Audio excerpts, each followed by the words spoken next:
है गाइस। पूरा काम होने के बाद मेरा दोस्त का कॉल आया था, वीडियो कॉल। वो अभी आर्मी में है, तो देखिए वो भी हमको ससले बता रहा है, देखिए।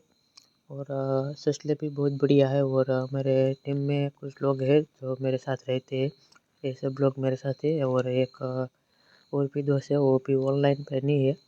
और हम एक साथ ही ऐसे ही तरीके से बात करते हैं और बढ़िया मज़ा लेते हैं हमारे दोस्तों के साथ। तो आपने कभी ऐसे मज़ा लिया है तो बताइएगा हमको। और देखिए वो अभी जो मेरा दोस्त है बाहर गांव के बाहर से, हाँ, वो भी कर रहा है उसमें ससला जो आता है ना, वो क्या है, खरगोश।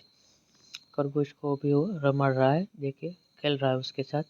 और खरगोश भी बहुत ज़्यादा बढ़िया है, देखिए जो देखिए गाइस, जो उसको पकड़ने के लिए पूरी ट्राई कर रहा है लेकिन पकड़ नहीं पा रहा है। घर पे और खाना खाने के बाद अब करेंगे अपना वीडियो एडिटिंग, ताकि रात में बहुत ज़्यादा देर ना हो और जल्दी एडिटिंग करके सो पाए। तो भी सिस्टम आ चुके हैं, ये बाहर के जो घर के बाहर हमारी जगह है वहाँ पे आ चुके हैं अभी, और शांति से बैठे हुए हैं।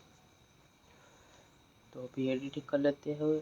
और आज भी ज़्यादा लंबा वीडियो नहीं हुआ क्योंकि थोड़ा सा काम में व्यस्त था।